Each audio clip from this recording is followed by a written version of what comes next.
Welcome back to Tailored Talks. I am Brad, your co-host and co-founder of OMJ.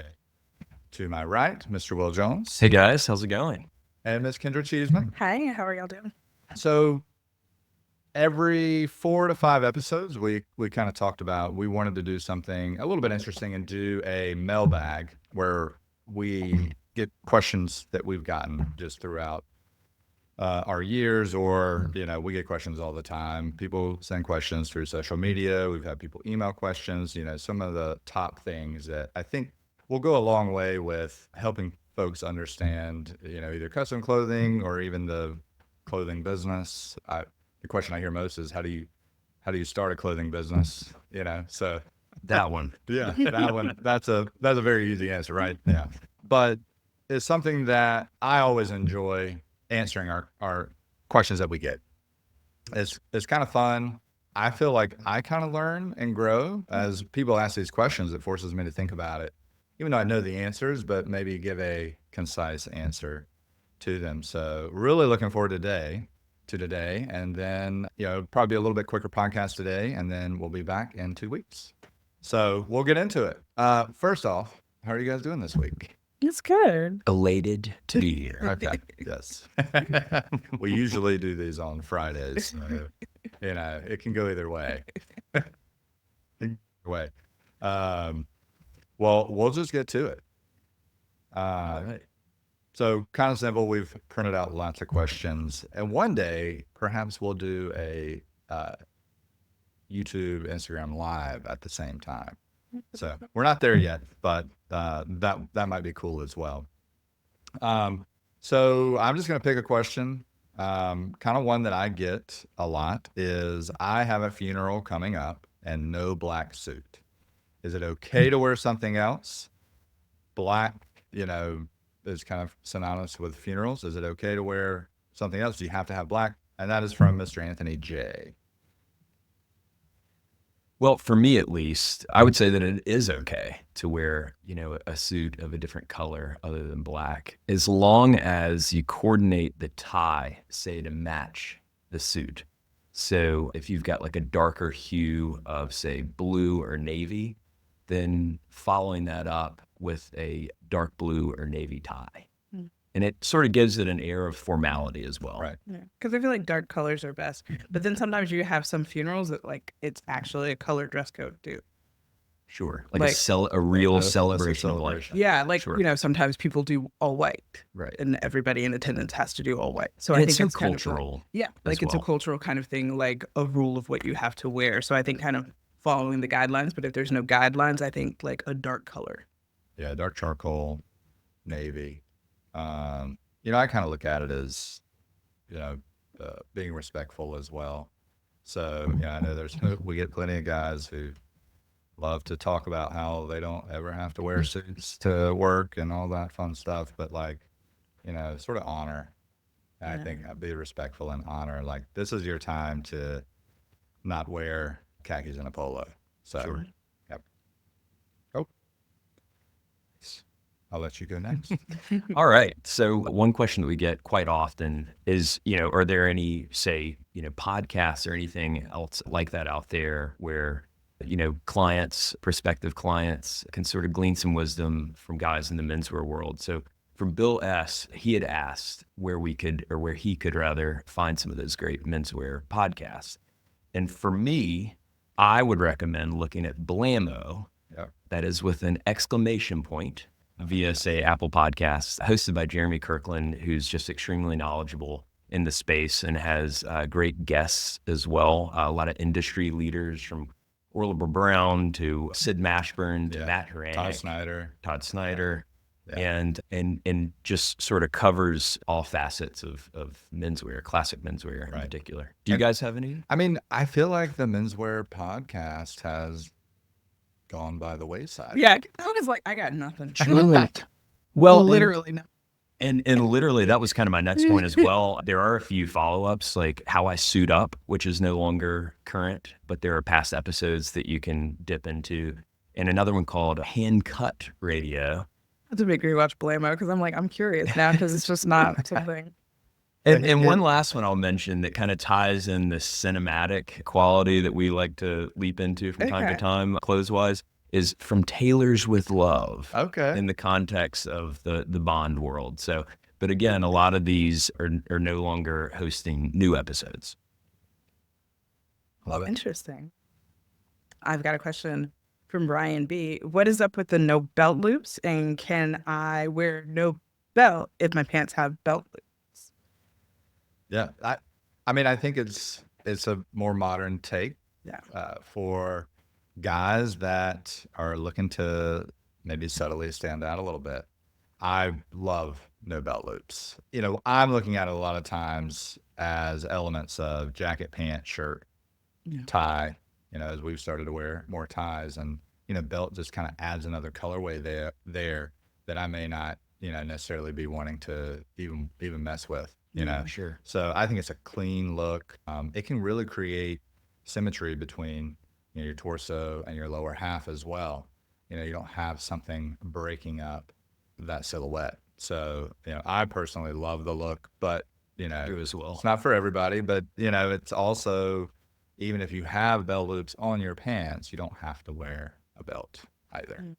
And my take on that too would be, if you're going to do that, make sure that the belt loops are pressed. Oh, that's a good point. It can look a little sloppy if, say, you're wearing a pair of pants that you'd previously worn with a belt.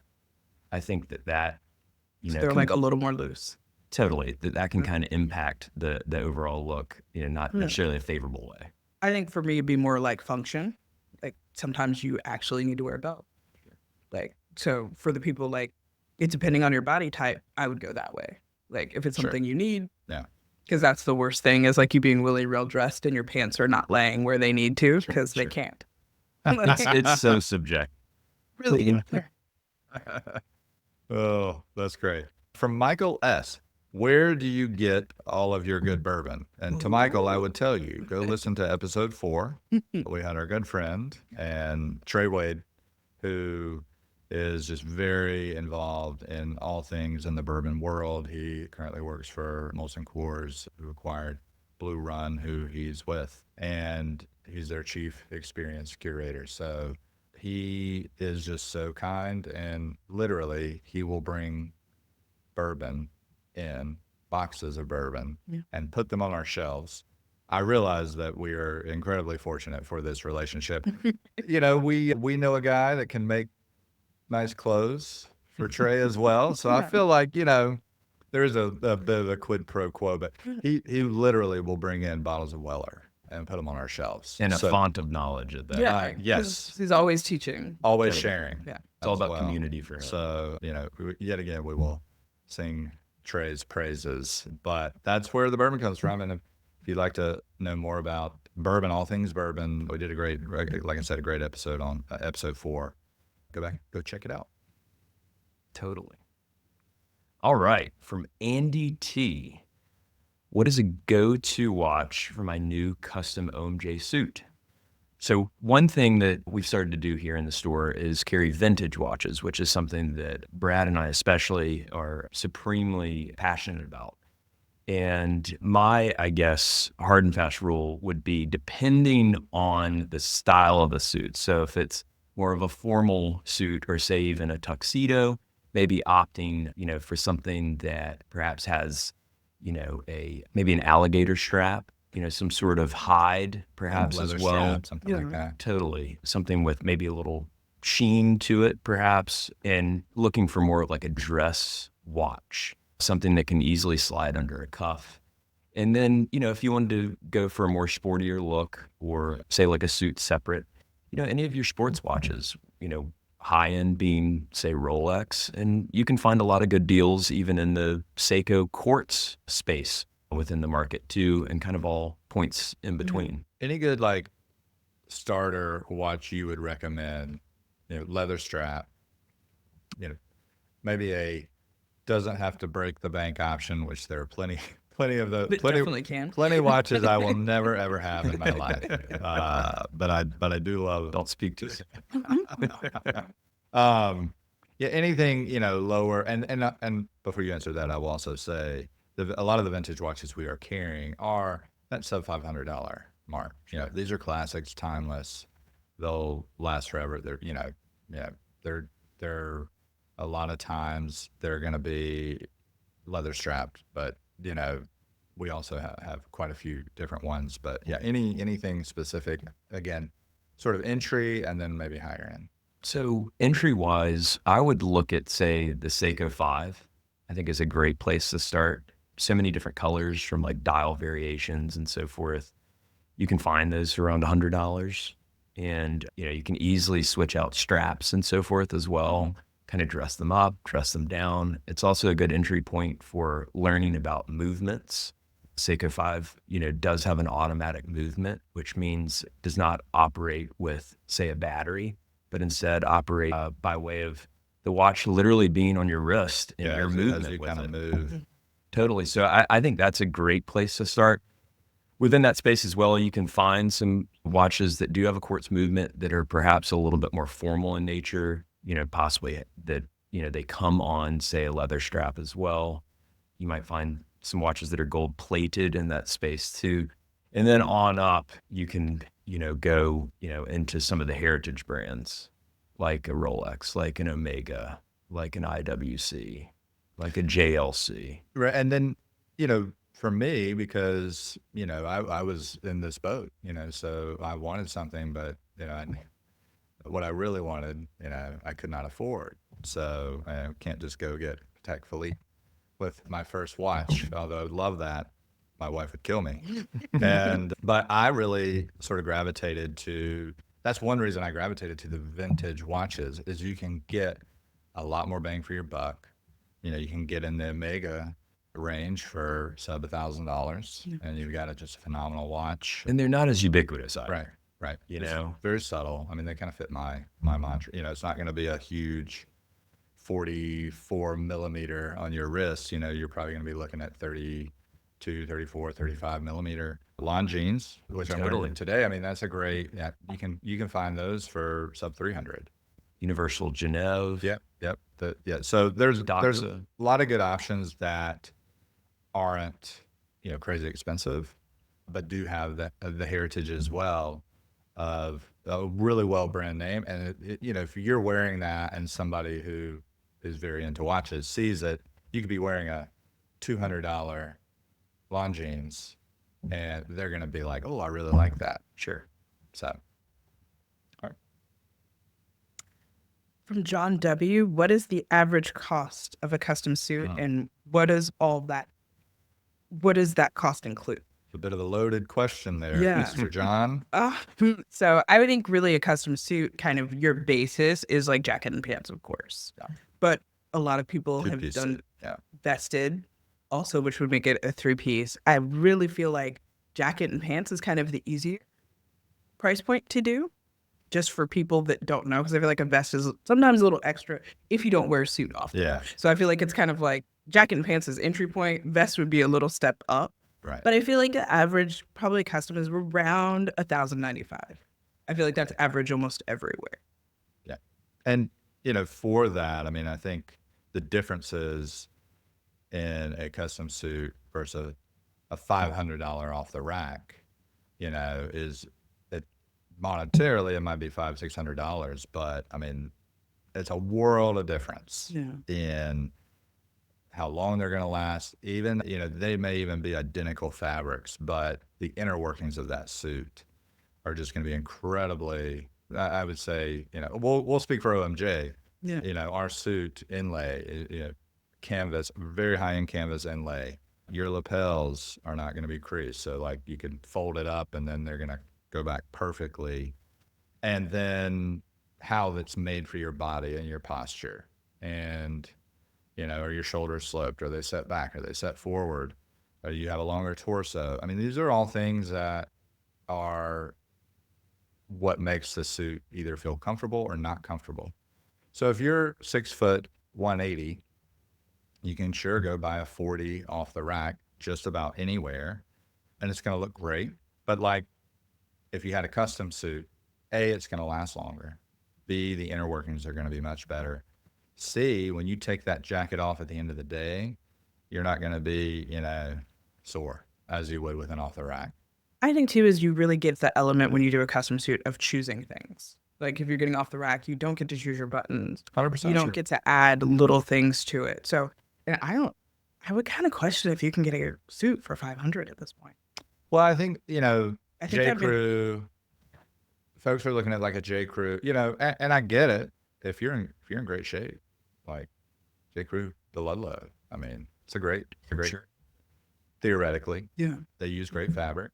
You're not going to have that element of personalization. Yeah. That's for sure. Right. And at OMJ, the personalization, outside of a few things, i.e., if you want a picture of you on the lining, We can do that. yeah, we Yeah, can do that. That is myriad of extra. those. But it's all included, horn buttons, custom lining, maybe not, your face, but a mirage of all sorts of custom linings, different color threads and button, working buttons and hand stitching and lapel width. And you can change anything, and that's all included. And even down to like button stance. Yes. Yeah. Because I think it's important to like be able to say like I helped build my suit. I think that's one of the things that people really enjoy about us is that gives you kind of like you're in the moment. Sure. And you're making it too. So I think people kind of appreciate that because they also see our suggestions, but they see it in the end, like the big picture, like this is what we created together. And I think that makes a difference. It's think of it. This is, we're biased, but it is an art form, right? Truly. And you're part of creating that artwork. If you come in and get a custom Laura Piana suit and you design it and you design the details, and when you wear that, you're going to feel like you have a Patek Philippe on your hand and you have a high-end art piece on your wall and you're driving the top-end Range Rover. It's all kind of a piece of this is made for me, but it's also very high-end. And then the same way, if you're getting, maybe not a Laura Piana custom suit, but just a really nice fabric, you're going to feel good. You're going to look good. So we, of course, recommend custom, but we do make off the rack for folks as well. Although our off the rack, we usually will slide in trying to have it a little bit more customized for the person still, sort of as a throw in. Well, and I think one thing too that differentiates us, say, from the pack per se, is the fact that, to speak to Brad's point about, say, a Laura Piana suit, whether it's a Laura Piana, whether it's, a wool poly blend, it is essentially a one of one because no other person on the street is going to have that exact garment as to how you've created it with us. And I recently heard Sid Mashburn, who's, essentially a sartorial scion within this space, say that, it's really about the proclivities of, say, the client that comes in. What kind of music does he listen to? What kind of movies does he watch? What kind of car does he drive? We build upon it with clothing. So we want to provide that kind of experience that really speaks to, the client's ambitions and goals to make something uniquely theirs. Yeah. I love it. All right, back to me. Kind of, I guess maybe in line with that, how long does it take? We get that a lot. And I'll be brief on this. I mean, you really want to give it a good between 4 and 8 weeks is what you really want. If we're rushing it, we can get it here closer to that 4-week mark. If you are in a jam and you need something in 2-3 weeks, we can make miracles happen. Please don't do that to me. But, I would say between 4 and 8 weeks is a good representation. I mean, good things take time. So, it's not going to be tomorrow. And you wouldn't want it to be. Agreed.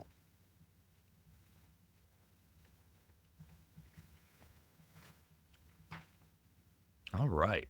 A few more. So we can talk about fabrics and perhaps where we source those fabrics. A lot of our factories are scattered across the globe. And, that sort of plays into this time factor as well. Right, yeah. Factories, Italy, England, fabric, Italy and England, some Australia, Portugal. Factories, well, a lot of times we'll take the fabric and then we'll send it to our factories. So we've got factories everywhere except unfortunately US at the moment, but Italy, India, Thailand, China, Portugal as well. We kind of make at Spain, we make things all over. And again, that's going to be what the client's budget, what their goals are, and that kind of influences all that. I think this one's good. Is what does a good fit look like? I think that's kind of one of those really important things when I kind of go way back. And when I first started suiting, the like conversation was always like, the suit shouldn't wear you. Like it's about being comfortable and having a fitted suit and having that structure. I think what's nice about what OMJ does differently is we can kind of explain the parts of the suit that need adjusting. I feel like sometimes if you're shopping elsewhere, you don't really know. Like you can put something on, but you're like, is this right? Is this what this is supposed to look like? And I think we can kind of key you in on what the structure is, how something should lay, and why. Like, because I think it's just kind of something different that we do here. Yeah. Sure. And I feel like we, speak to more of a timeless style. And one question that I was posed recently by my brother-in-law was, how do you necessarily balance, say, a current trend and timeless style?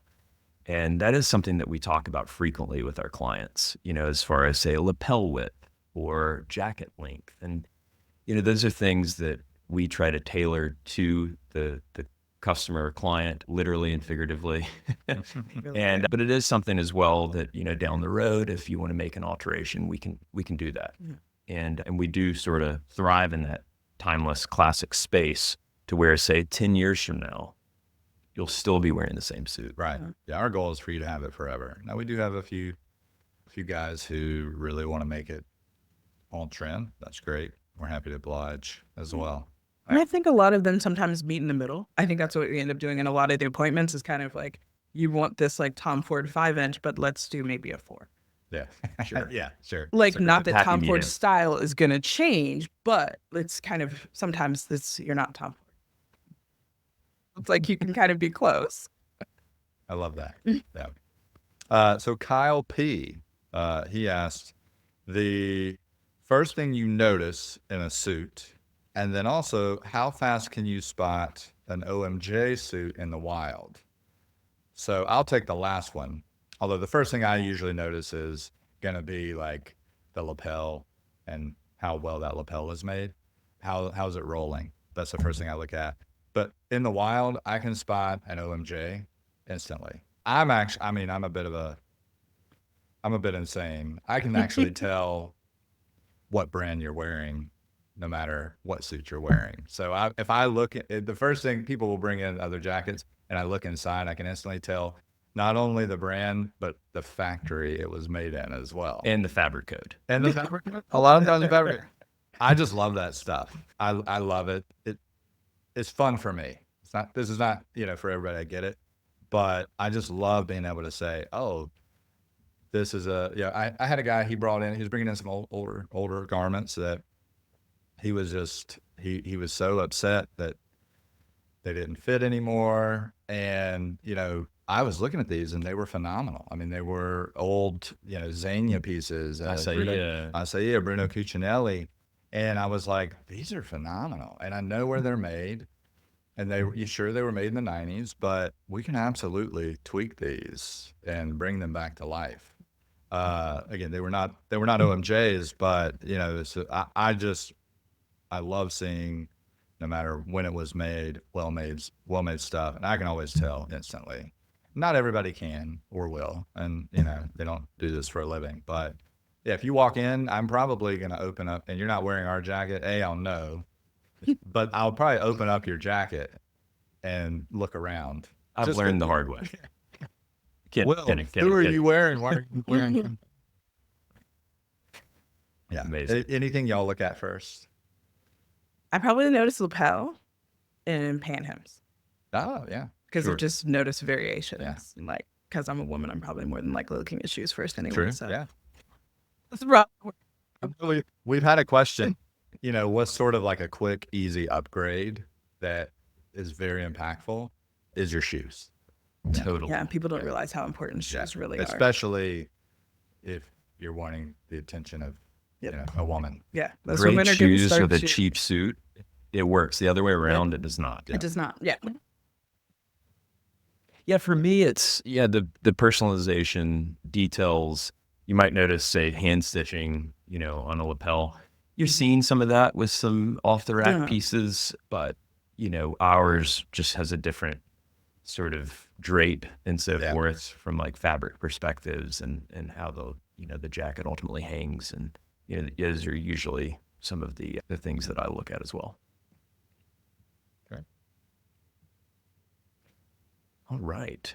So, some of your ultimate sources for inspiration style-wise. Kendra? Ooh, I'm a big, I would say like Cucinelli, I'm a big fan of Tom Ford. If I was to base it, like J. Crew makes really classic, easy styles. If I was to kind of give a variety. Love it. Brad? I think going back, like the earliest would be like a James Bond, truly. And it wasn't never, I would say never like brand specific. I was just always drawn, maybe it was a form of personality in line with how he was dressed. It was just this stoic person. I'm not any way, shape, or form the personality of James Bond, but it was like he was like the epitome of cool. Yeah, right. There's an effortlessness. Yeah. So I've always kind of kept that, like that less is more. You don't have to say a lot to get your point across. I mean, I just think that's so great. I've always really enjoyed that. Yeah. Love it. For me, Ralph Lauren. Ultimately, it always comes back to Ralph Lauren. There's something about even, perusing his website, and I'm immediately transported into a different world altogether. And ultimately start coming up with new ideas and perhaps even ways of perfecting or making what a classic garment, say, is to them or to us even better. So I actually love that. That's a big way how I operate, actually, is I really enjoy seeing what other folks are doing and then putting our twist on it. I kind of learn the best that way, looking at what other designers are doing. Certainly you can design something from the ground up and be completely original, but I also think just taking things that are already great and slight tweak to it. there's a reason why it's called classic menswear. And the ladies as well. Yeah, we're not doing surgery here. So. When did we first fall in love with the craft, and what makes it such an enduring industry as in classic tailoring? I think for me, a previous employer I used to have, I originally from Virginia, and you have a lot of military-based area there. So at that store I worked at, it was a big thing to transitioning military. Like it's called TAPS, where it's like you're transitioning out of the military. So you're dealing with officers and execs and things like that in the military, and they're just starting out. So I think that really changed things for me because you're really helping people start their lives and kind of like that first couple suits, what they need for interviews, because they've done the same thing for 20 years. And it's just, to me, that was really impactful because it was just a lot of clients and it's all the time. But they're that go-to, you're teaching them, they're learning, and they're so kind of in that pattern of being respectful and you're leading them. But that's 5+ years that you had that client that they know they got that job because they were dressed well and felt confident in their interview. Because it is really hard to transition from something that you've done for 20 years. Sure. 100%. Super interesting. So for me, I'd probably give the nod to my mom. She's an interior designer. And when I was a kid, was spending a lot of time in Atlanta at the market and would bring back, all sorts of goodies in the sartorial space. And so I was constantly, wearing something new and different that, say, you wouldn't see Even in this area. the fourth grade. Yeah. And that led me down quite a path. But so I ultimately owe my style to her. That's awesome. I think we got one more question we'll do. And again, we're going to do these periodically. So keep sending them. We love this. Again, we probably learned something new today too. But I've got from Andy G. Do you prefer someone that knows exactly what they want when they come in, so a client, or do you prefer to actually give the input? I love it when they want like they know what they want. I think that's the most fun for me because they have an idea of what I'm talking about. I'm okay with explaining things and like that's the base of what I do, but it's a lot more fun sometimes if they have an idea what they want. Sure. Because you can really expand. Right. Agreed. Yeah, and for us, I mean, it certainly makes the job a bit easier, but in the same, it ultimately leads to a discussion about different elements of, say, a garment that maybe we haven't even thought of. Yeah. So Right. I enjoy that aspect of it. I think I love it when they know a little bit about what they're getting, because we have plenty of guys, and I mean, I love working with everybody, but we have plenty of guys who, they don't know anything. And so they're just like, hey, I just need some help. And so, you can't really go in too deep with them, and we want to take care of them and get them what they need, which is going to be vastly different than if somebody comes in and they're really passionate about menswear. That passion sort of rubs off on us. So I would say if they know a little bit, but are like, take it away, but I know what you're saying, that's really fun too. And I like to call this the land of no wrong answers. No wrong answers. Yes. Because it's theirs. True. At the end of the day, it is theirs. They're buying it. They have to wear it. And no, the answer is becoming increasingly not wrong the more they're buying. No, I'm just kidding. And also I kind of finish with this too, because I'll have that kind of a addendum to that question is like, who do you like working with the best? So like, and so I'll plug this. We actually, this month we've had a couple, but I think I get the most joy out of working with somebody that just can't walk into any store and get something. To me, I feel like that's a little more impactful, and it kind of justifies what we do, whether it's, a weight thing or, maybe they've had an amputee. We've helped quite a few amputees, people that just really struggle being able to even find anything elsewhere, and to be able to put them in something custom and see their face and they are just transformed, of something they never thought was going to be possible, for their wedding. We've helped guys that were just, very, they were very overweight and they just thought they could never look good for their wedding, but to be able to put them in something custom and see their face it was really cool. And then they tell us, I went to 3 other places and they just said, oh, well, we can't help you. Other custom places. I love being able to be like, no, you can be helped. The other places just weren't O and J. Yeah. Yeah. Anybody y'all prefer? Is there like or just a client in general? I like the kind of lifestyle thing. Like I think of, and probably because of my background also, I just don't want you to get one suit. I want to kind of build your wardrobe. Right. And I think that for me is the fun client that really needs different things, whether it be suiting or something casual, like that they really come to us for everything. Sure. So I'll say a different type of weight, WAIT, guys that come in and say, hey, I've been saving up for a custom suit for X amount of time.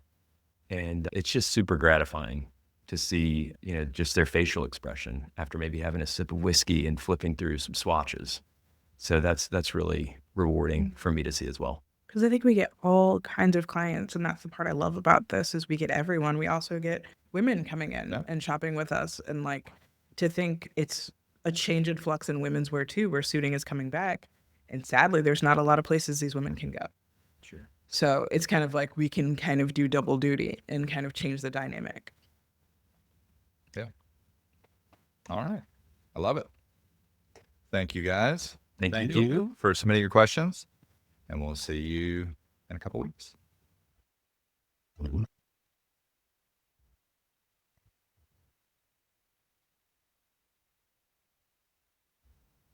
So, who is your worst client that you've ever had? Oh, well, his name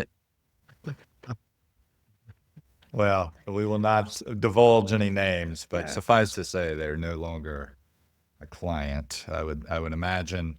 Luckily, it's few and far between the bad experiences. And I've also learned it's usually there's something else going on.